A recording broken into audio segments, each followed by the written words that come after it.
वो बदबख्त किसी लड़की के साथ बदफेली करता हुआ देखा गया, उसकी आबरू पर हमला करता हुआ दिखा। ये 3-3, 4-4 दिन लड़कियों को अकेले ट्रिप में भेजने का नतीजा है।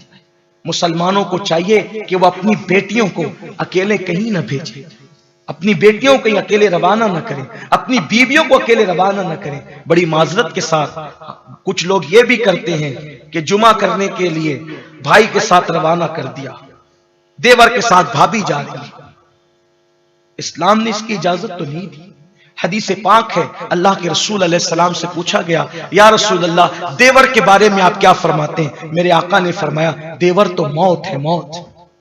कुछ लोग कहते हैं मुझे अपने भाई पर इतना भरोसा है। नादान, तुझे अपने भाई पर भरोसा है। रसूलुल्लाह ने देवर को मौत करार दी। अल्लाह के रसूल अलैहिस्सलाम फरमाते हैं, अगर मरियम जैसी पाक दामन औरत हो और दाऊद जैसा मुत्तकी मर्द हो और दोनों अकेले रहना चाहें तो मैं दोनों को अकेले रहने की इजाजत नहीं देता। आपकी बीवी क्या मरियम की तरह पारस है? आपका भाई क्या दाऊद की तरह मुत्तकी है? क्या हो रहा है? हमें इस पर भी तो गौर करना होगा। बहन भाई के साथ साली अकेली सफर कर रही, देवर के साथ भावज अकेले सफर कर रही, अजनबी औरतें अजनबी मर्दों के साथ सफर कर रही। इस्लाम इसकी इजाजत नहीं देता। बल्कि मैं अपनी गुफ्तगू को समेटते हुए आखिरी में एक बात अर्ज करना चाहता हूं। आपने ये बात शायद मुझसे सुनी होगी, लेकिन एक बात अपने ज़ौक़ के मुताबिक उन्वान की मुनासबत से कहना चाहता हूं। मेरे आका ने बेटियों के बारे में हमें किस कदर बागैरत बना दिया। जिस वक्त आयत मुबाहिला नाजिल हुई, आयत मुबाहिला नाजिल हुई, निसाअना व निसाअकुम अबनाअना, अबनाअना व अबनाअकुम, निसाअना व निसाअकुम, अनफुसना व अनफुसकुम, औ कमा काल, कहा गया लाएं ये अपनी औरतों को, आप भी अपनी औरतों को लाएं, ये अपने बेटों को लाएं, आप भी अपने बेटों को लाएं, ये अपने वजूद को लाएं, आप भी अपने वजूद को लाएं। तो अल्लाह के रसूल अलैहिस्सलाम उस वक्त आयत मुबाहिला जब नाजिल हुई तो सरकार ने अपने घर की खातून के हवाले से अपनी सबसे चहीती बेटी सैयदा फातिमा का इंतखाब किया। बेटों के हवाले से हसनैन करीमैन का इंतखाब किया। मौलाए कायनात को साथ लिया और पंजतन पाक पर मुश्तमिल 5 नफूस पर मुश्तमिल ये काफिला नजरान के पादरियों से मुबाहिला करने के लिए चला। मेरी जमात का एक अजीम मुफक्किर इस चलने वाले काफिले की तसव्वुरात की दुनिया में यूं अक्कासी करता है कि जब अल्लाह के रसूल अपने दोनों शहजादों को साथ लेकर और अपने भाई चचाजाद और अपनी बेटी, इन 5 नफूस का ये काफिला जब चला तो चलने की तरतीब गोया कि ये रखी गई कि अल्लाह के रसूल अलैहिस्सलाम आगे आगे चले और हुजूर के पीछे हुजूर की शहजादी है और उनके पीछे उनके शौहर मौलाए कायनात है।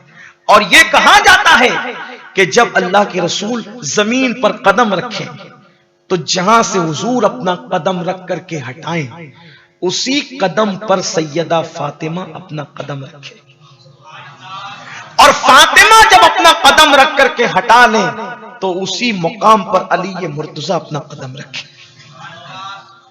क्या किसी और भी काफिले को इस तरह से चलने की तरतीब में लोगों ने देखा? हालांकि वक्त का मुफक्किर महज चश्मे तसव्वुर की बात करता है, लेकिन एक सीखने की चीज है कि रसूलुल्लाह आगे आगे, सैयदा बीच में, पीछे पीछे मौलाए कायनात। चलने की तरतीब ये, हुजूर कदम रखे, हुजूर के कदम पर फातिमतुज़ ज़हरा कदम रखे और फातिमा कदम रख करके उठा ले तो मौला अली कदम रखे। आखिर ये कदम पर कदम की दास्तान क्यों है? तो गोया के कहने वाला कहता है इसलिए कि नबी अपनी बेटी को इस्लाम के जरूरत के तहत अल्लाह के हुक्म पर अजनबी जमीन की तरफ ले जा रहे थे तो हुजूर अलैहिस्सलाम ने उस अजनबी जमीन पर पहले अपना कदम रखा और अपना कदम रख करके अपने कदम को जमीन और फातिमा के कदम के निशान के दरमियान गोया के पर्दे की हैसियत दे दी। और उसके बाद फिर सैयदा फातिमा से कहा गया कि मेरे कदम पर कदम रखना, यानी बाबा का कदम कदम फातिमा और जमीन के दरमियान पर्दे की हैसियत इख्तियार कर जाए। और उसके बाद फातिमा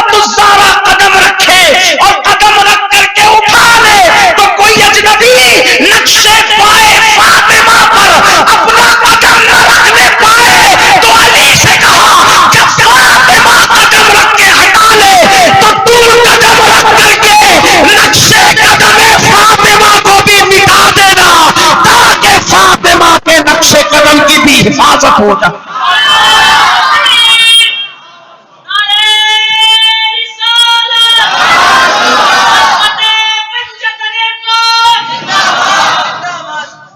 सैयदा के नक्शे कदम को भी मिटाया जा रहा है ताकि कोई अजनबी का पैर भी सैयदा फातिमा के नक्शे कदम की बेहुरमती न कर सके। बेटियों के बारे में यूं हमें गैरत अता की गई है मेरे आका अलैहिस्सलातु व तस्लीम के प्यारे दीवानों, और आज हम बेटियों के बारे में कितने गैर जिम्मेदार हैं। सीरियल, फिल्में, ये सारी चीजें जो कुछ हो रही है, इससे हमारी बेटियां आवारगी की तरफ, उर्यानियत की तरफ, बेपर्दगी की तरफ जा रही है। हमें चाहिए कि लोगों को तरक्की चाहिए, लोग आगे जाएं, और हमें तरक्की चाहिए तो हम पीछे कदम नाज़े मुस्तफा की तरफ आए।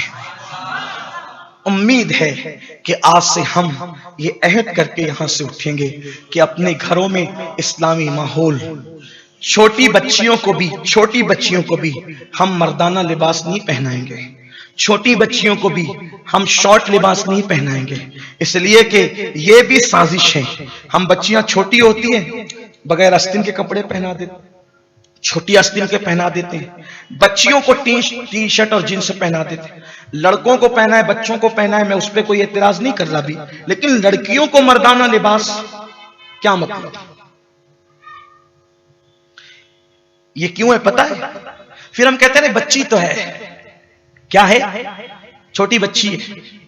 बच्ची किस दिन बड़ी हो जाएगी आपको खुद को खबर नहीं होगी। ये छोटी बच्चियों को मर्दाना लिबास और छोटे लिबास क्यों पहनाए जा रहे हैं पता है? जिस वक्त फैशन के लिबास आए पहली मर्तबा मार्केट में, तो बच्चों के नहीं आए थे, बड़ों के ही आए थे पहले फैशन के लिबास। तो सारे मजहब की औरतों ने फैशन के लिबास लिए, लेकिन मुस्लिम औरतों ने नहीं लिया। तो यूरोपीय तहजीब के नंगों ने गौर किया कि सबने लिया, इन्होंने नहीं लिया। तो कहा गया कि चूंकि ये बचपने से यही पहनने की आदी है, ये बचपने से यही पहनने की आदी है, इसलिए ये नहीं पहनती, इनको अटपटा सा लगता है, इनको अच्छा नहीं लगता इस तरह के लिबास पहनना। तो कहा बच्चों के ऐसे कपड़े बनाओ। तो बचपने से जब ये नंगे कपड़े पहनने की, छोटे कपड़े पहनने की, शॉर्ट शर्ट पहनने की आदी होगी, तो बड़ी होकर के भी उसने यही पहनना है। तो आप अगर ये सोचते हैं कि मेरी बच्ची अभी छोटी है, मैं जींस पहना दूं, टी शर्ट पहना दूं, ये पहना दूं, नहीं, ये गलती नहीं करना। बचपने से अपनी बच्चियों को आपने वही लिबास पहनाना है जो बड़े होकर के उसको पहनाया जाएगा।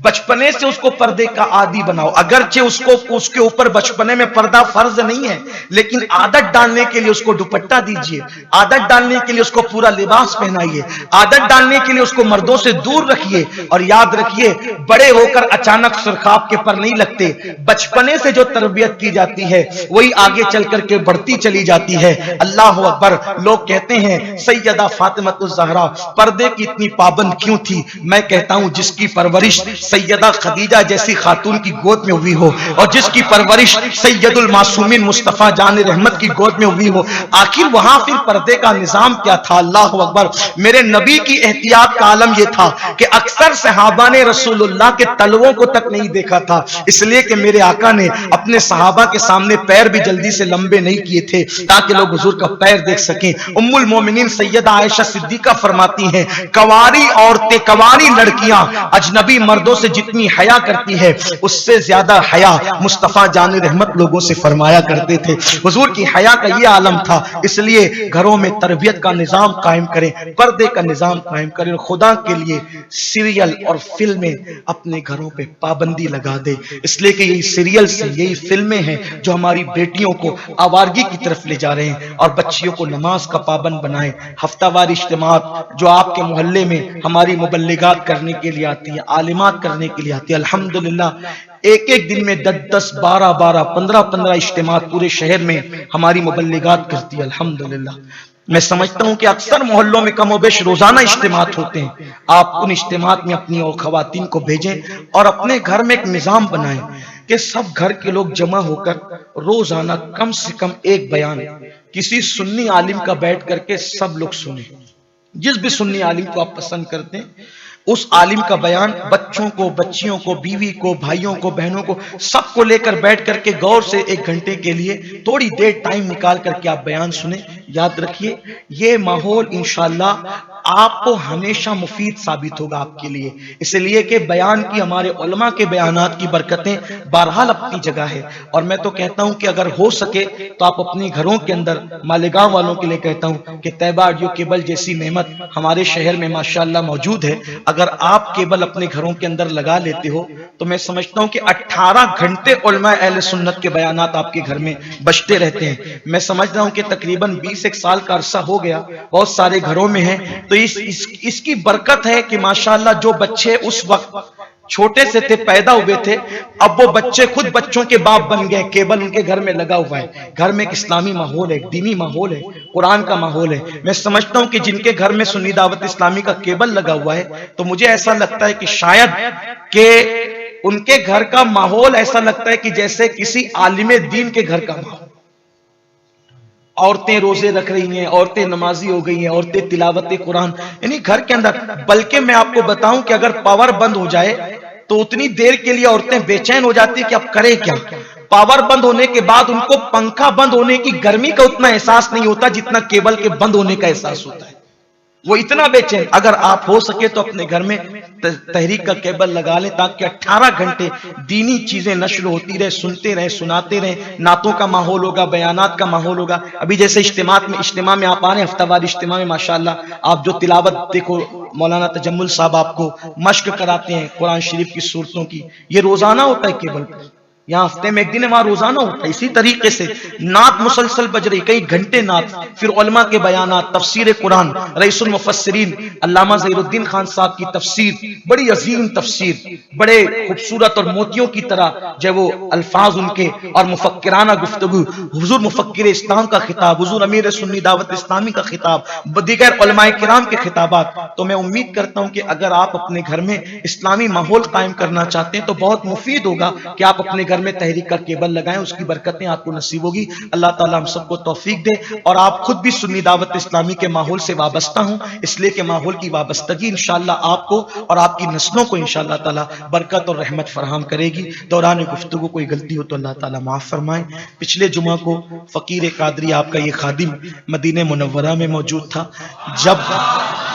जब सरकार की बारगाह में मेरी हाजिरी हुई, मैंने अपने वालिदैन का, अपने अहबाब का जहां सलाम पेश किया, मैं हर मर्तबा ये कहता रहा कि या रसूल अल्लाह, जो हमारे हफ्तावार इज्तिमा में अहबाब तशरीफ लाते हैं उन सब के नाम तो मैं नहीं ले सकता, हुजूर इन सब का सलाम आप कबूल फरमाए। बार बार सबका सलाम पेश किया जाता रहा, अल्लाह ताला कबूल फरमाए। और दुआ करता हूं कि अल्लाह ताला आप सबको जल्द से जल्द उस दयार की हाजिरी नसीब फरमाए। जागती आंखों से गुंबदे खजरा दिखाए और सोती आंखों से गुंबदे खजरा वाले का जलवा दिखा दे। तो जो हमारा एक नया सिलसिला शुरू हुआ है सवालों जवाब का, तो पिछले हफ्ते भी एक सवाल जो है वो दिया गया था, वो थोड़ा सा आप देख लें, उसके बाद इंशाअल्लाह सलातो सलाम पढ़ेंगे। कितने लोग हैं? 11 लोग हैं। ठीक, सवाल किया गया था, क्या सवाल था? सवाल था मौलूद काबा किसे कहते हैं और उनकी विलादत का दिन क्या था। तो जवाब आया है मौलूद काबा हजरत सैयदना मौला अली मौलाए कायनात को कहते हैं और उनकी विलादत रजब की 13 तारीख को हुई। सुभान अल्लाह। तो ये जो जिन लोगों ने जवाब दिया उनमें से पहला नाम है मोमिन मोहम्मद अरसलान अब्दुल रहमान। मोमिन मोहम्मद अरसलान माशाल्लाह अब्दुल रहमान, क्या इनाम हमारे मुफ्ती मरकई साहब के हाथों से ले। दूसरा नंबर है मोहम्मद अफ़ान मोहम्मद सादिक, ये बच्चा अनवर शाबान नगर से है। ये मौजूद इसलिए कि ऐलान किया गया था कि जो मौजूद नहीं रहेगा तो उसका इनाम नहीं होगा। मौजूद है ये मोहम्मद अफ़ान मोहम्मद सादिक नहीं है।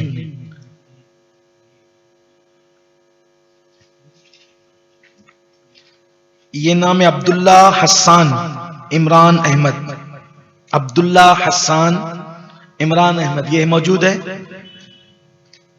नहीं मौजूद है। ये 2 लोग मौजूद नहीं है, 2 चिट्ठियां दूसरी निकालें। शेख सलीम शेख यूनुस रमजानपुरा, ये मौजूद है? ये भी मौजूद नहीं। अंसारी नदीम अहमद निसार अहमद मौजूद है, ये मौजूद। मुजम्मिल हुसैन निसार अहमद है मौजूद, माशाअल्लाह। मुफ्ती राशिद साहब से नाम ले जाए। ये क्या नाम है? सबा फरहीन तौफीक अहमद, इसका कोई जिम्मेदार मौजूद है? सबा फरहीन तौफीक अहमद, जामिया आयशा सिद्दीका की ये बच्ची है। अच्छा, नदीम उनके भाई हैं। हाँ, मौलाना मोहम्मद हुसैन नजमी साहब से वो लेकर जाए अपना नाम। मोमिन आयशा रिजवान अहमद, इनका कोई जिम्मेदार है? मोमिन आयशा रिजवान अहमद, माशाअल्लाह। मौलाना तजम्मुल साहब जियाई साहब के हाथों से लेकर जाए।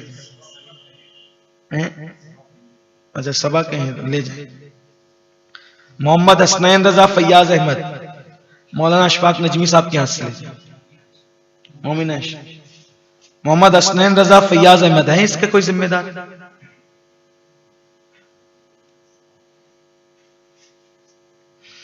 रेहान सैयद, क्या है? रमजान सैयद, क्या नाम लिखा है? क्या लिखा है? अच्छा, जो भी लिखा है रेहान सैयद, ये पढ़ने में आता है मस्जिद अहले सुन्नत गुलशन महमूद की तरफ से। कोई है इनका जिम्मेदार? है? हाँ, तो जो भी है वो इमाम साहब से लेकर चले। और कोई है? पूछो। अच्छा, मोमिन मोहम्मद हसनैन रिजवान अहमद है ये कोई? मोहम्मद मुआज फखरुद्दीन, अच्छा, ले जाए। हाफिज मकसूद साहब के हाथों से। मोहम्मद मुआज फखरुद्दीन, मौलाना अशफाक अमजदी साहब के हाथों से ले जाए। मुहिब फातिमा मुजम्मिल हुसैन है क्या? अच्छा, हुई है। कारी नूर मोहम्मद साहब के हाथों से लेकर जाए।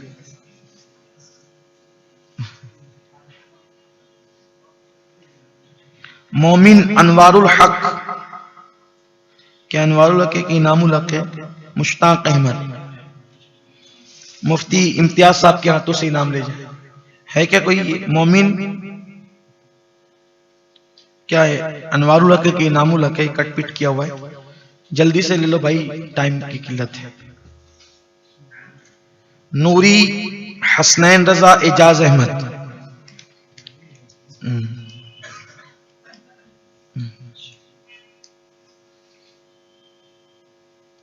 मोमिन मोहम्मद उमरैन अकील अहमद,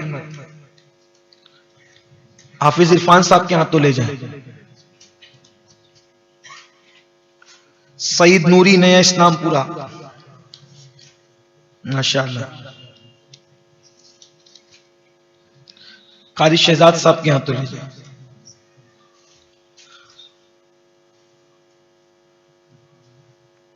आइंदा हफ्ते का सवाल होगा 15 रजबुल मुरज्जब को अइम्मा अहले बैत में से किस इमाम की शहादत हुई? आइंदा हफ्ते का सवाल होगा 15 रजबुल मुरज्जब को अइम्मा अहले बैत में से किस इमाम की शहादत हुई? आइंदा हफ्ते का सवाल है 15 रजबुल मुरज्जब को अइम्मा अहले बैत में से किस इमाम की शहादत हुई? आपसे गुजारिश है कि आप बैठ जाएं।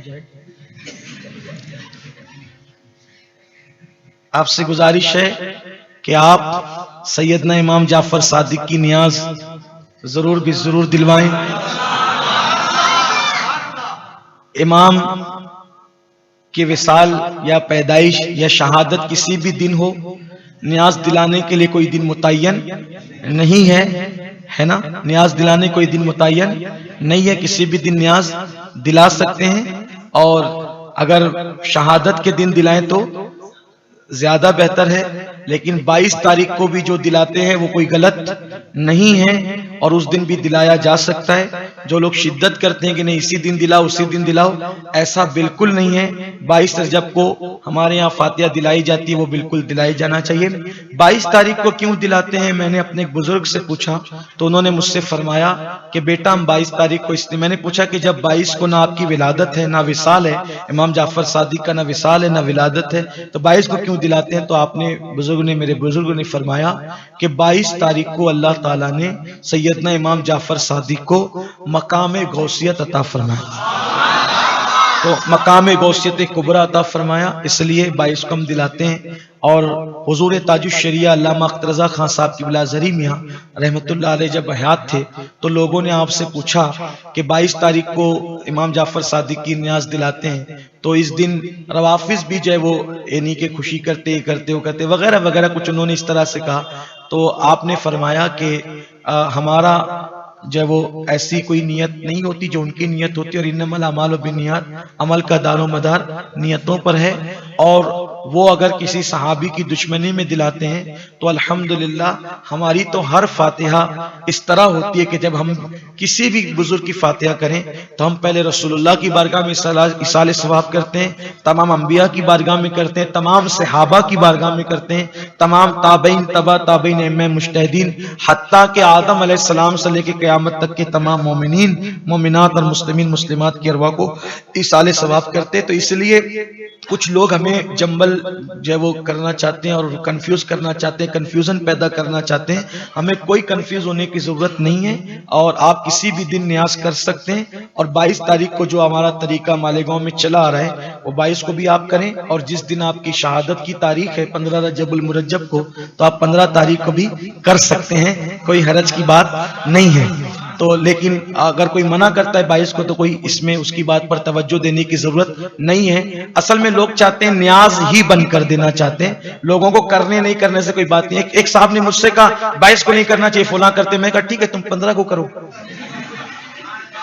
नहीं हम हमारे यहाँ तो हराम है। मैंने कहा फिर आपके हराम है तो फिर आप हमें क्यों रोकते हैं? हमारे यहाँ तो हम 15 को करें या 22 करें मेहतर हमारे, आपको तकलीफ क्या है?